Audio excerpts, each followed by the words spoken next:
Where was the Hulk in Civil War? Well, Marvel's Illuminati decided that he was a threat. Reed Richards, Black Bolt, Stephen Strange, and Iron Man all decided that the Hulk was too much of a threat to remain on Earth, and they chose to knock him unconscious and blast him into space. The plan was to send him to a planet filled with peaceful plant life and nothing that he could harm. But the Hulk woke up mid-flight. He received a message from what he thought were his friends, and he became enraged. He punched everything on the ship, and it threw the ship off course, and the Hulk found himself on a planet filled with gladiators. The beings on this planet all matched his strength, and he was finally in a place where he could actually be harmed. Knowing that this could become a problem, Bruce Banner and the Hulk agreed to remain as the Hulk, but with the intelligence of Bruce Banner. An agreement that would keep the two men safe, and he used this to his advantage to climb the gladiatorial ranks. Eventually, he rose to the top, and then he would lead a revolution against the Red King, the ruler of this planet. The Hulk then brought peace to this world, and he even found love. He was finally happy.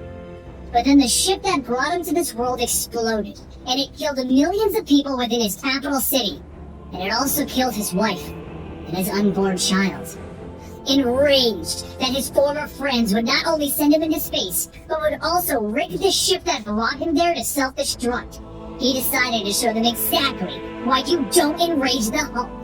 He decided to pay his old friends a visit. His first stop is the moon, where Black Bolt stands with Medusa.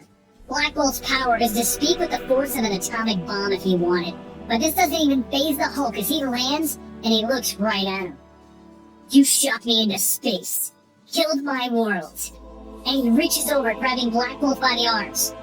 But Black Bolt simply whispers, "Enough," knocking the Hulk back hundreds of feet as he walks away, assuming that the Hulk is defeated. But the Hulk just gets to his feet and he says, "I didn't come here to hear you whisper. I want to hear you scream," as he leaps on top of Black Bolt. The Hulk then broadcasts a message all over Earth. "Puny humans, I came here to smash, and you should all know who is to blame. You call them heroes, but I call them monsters. They tried to kill me by launching me into space. After making a world and becoming the Green King, your heroes set off a bomb that killed millions of people. I now return with my warbound to take them. You have 24 hours to evacuate this city, and when I return, I expect them here ready to fight. If they aren't, I will do this," and he holds up a beaten and bloodied Black Bolt, "to your whole stinking planet." Realizing that they are heavily outgunned in this match and Hulk is madder than he has ever been before, Tony and Reed go to the one person who might be able to stop the Hulk, the Sentry. But the Sentry is so powerful that he fears his own power, and he hasn't even stepped outside of his own house in months. So while at first he's ready to face off with the Hulk, he can't even leave the threshold of his own home. Without the Sentry to back them up, Tony suits up in his Hulkbuster armor, and he calls in Hulk's former allies. The Hulk lands ready to fight, and the battle between the Hulkbuster armored Tony Stark and Hulk begins by shattering all of the windows around for miles. Tony rocket punches the Hulk in the head, and then he launches him straight into the ground. The Hulk gets up, and Tony launches into his stomach, pushing him through a multitude of buildings. As Tony begins to back off, 2 fighter jets fly overhead, and they launch 2 missiles, engulfing the Hulk in fire. Which doesn't work, because it reminds him of how his wife died, and it makes him angrier. He looks right at Tony. "You killed her!" And Tony simply says, "Oh hell." As the Hulk finally gets a shot in, then he knocks Tony's armor into a nearby building, tearing it to pieces and dropping the entire building on it. He then gets up, and he walks back into the city. He calls down his warbound, and in front of the heroes of Earth, there are 5 more aliens as strong as the Hulk was before he was this angry. She-Hulk steps forward. "Bruce, we'll put Tony and them on trial. This isn't the way." But the Hulk grabs She-Hulk by the mouth, and he buries her into the ground. This begins a battle between all of the heroes there and the warbound, as the Hulk leaps away to find the other 3 people who sent him away. His next stop is the location of Mr. Fantastic, and both Storm and the Human Torch try to bombard the Hulk with their powers. But he just stands there, taking it all to the face, and the Thing looks down in shock as the Hulk doesn't even flinch. The Thing then leaps down and he stands toe-to-toe with the Hulk, only to have his head smashed between the Hulk's massive fists. The Hulk then begins to take swings at Reed, only to be stopped by Invisible Woman's force fields. But even those aren't strong enough to stop it, as he hits them so hard that he pushes her mind to its limit, and she passes out.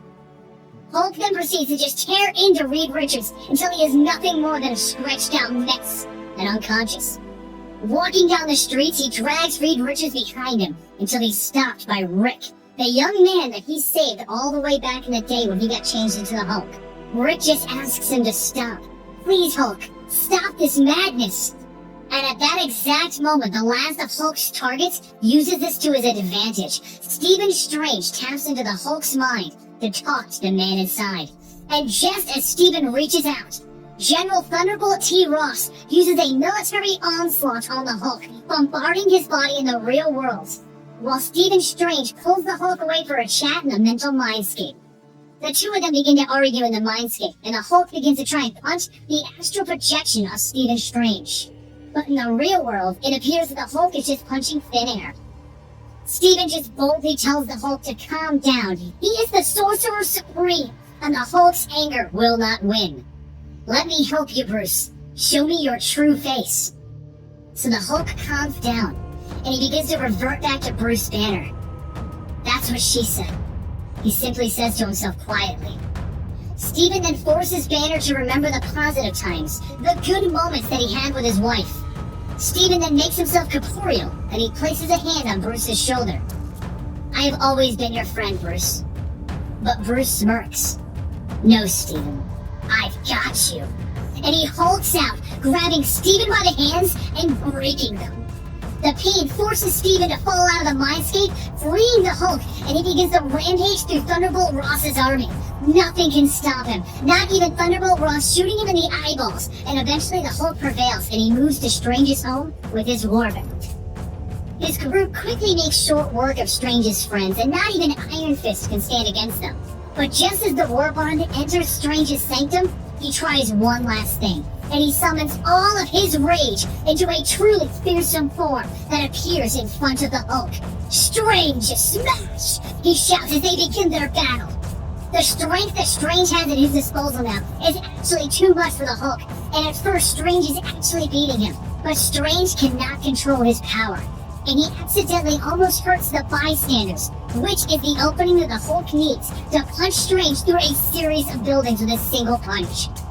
He then leaps onto Stephen Strange and begins to pummel him over and over again until he finally wins, and he captures the last of the 4 men who sentenced him to death. But the Hulk wasn't just trying to imprison them. He wanted them to feel as though he did when he first arrived on that foreign planet. Every one of the heroes that he captured has been fitted with an obedience disc, a device so powerful that not even the Silver Surfer could fight the urges that it forced on him. He places Tony Stark, Doctor Strange, Reed Richards, and Black Bolt into an arena to battle against one of the monstrous creatures that he had to fight on day 1 of the foreign planet. While challenging because of the lack of any of their powers, they still manage to defeat the beast using the weapons that were provided to them, and Black Bolt manages to make the final kill by stabbing him in the head. But the Hulk isn't done yet, and he tells each of them that on his second day on the planet, he was forced to fight against the other slaves to the death, and he tells the 4 men to fight amongst themselves. They use everything they've got, knocking each other around and throwing their weapons at each other. But eventually, Reed stands over Tony, ready to smash his head in, and the audience begins to chant, "Kill! Kill! Kill!" Hulk holds his hand up, and he gives the thumbs down, letting them know that Reed must kill Tony. But there is one man who has been forgotten in our story. The Sentry is still standing in his doorway, afraid to leave his home. But he decides that it's time. It's time to play God, and he rockets for the arena. Reed continues to try and fight against the disc that is forcing him to smash Tony's head in, but he can't do it, and he brings the mace down inches from Tony's head. Everyone stops quiet, and the Hulk speaks. Remember this. We came here for justice, not murder, and no one has died. We will now raise this city to the ground and leave you to your shame. But Tony looks over at the Hulk with blood dripping from his face. This is your last chance to surrender. And before anyone can truly react to that comment, the Sentry barrels in so fast that he tears the arena apart and he shoves the Hulk into the nearby buildings. He uses the full force of his strength to launch the Hulk with a single punch. The Hulk gets up. Stark, Richards, all of you! Don't forget what happens next is on your heads! And the two heaviest hitters in the Marvel Universe begin to slug it out, taking out buildings around them with every swing. The streets begin to fill with fire as the Sentry lets loose the power of 1,000,000 exploding suns. And the two Titans continue to slug it out with fire and strength over and over. The destruction is so massive, but in the end, they both burn out and revert back to their human forms. The Sentry falls to the ground human, thanking the Hulk for letting him let loose. Bruce looks back at everyone with the Warbound asking, "Where's the Hulk?" And then Rick reaches out a hand to Bruce. "Welcome home." But before Bruce can even shake his hand, one of the Warbound screams, "No, the Hulk isn't done! Come back to us!" And he stabs Rick in the chest. Bruce's heart begins to fill with rage once again, and he turns back into the Hulk and begins to slam the member of the Warbound over and over. The bug-like monster looks up at the Hulk. "Yes, do it! Never stop is what you taught me. We will never stop fighting, and that is why I've killed them." With that comment, the Hulk stops. Them? The bug creature continues. "I have to remind you, you wanted peace, but that's not who you are. I blew up the warp core in your old ship." So much rage begins to pour out of the Hulk that he hits critical mass. Even his eyes and his mouth are beaming with gamma radiation. The anger is so great that no one is safe, and with a single palm slap, the entire world feels the force of the Hulk. With a single step on the ground, he even forces earthquakes up and down the eastern seaboard. He screams out, "Do what you're gonna do, Tony! Use it now! Use your weapons or I break the world!" So Tony calls down a satellite blast, and he runs over to the Hulk, hitting him with the full force of it, ending this. The Hulk reverts back to Banner, and he falls to the ground unconscious. S.H.I.E.L.D. shows up and they seal up Bruce Banner, and they lock him away in his war bond. They're imprisoned for their actions against Earth. And that's the end of Worldbreaker Hulk.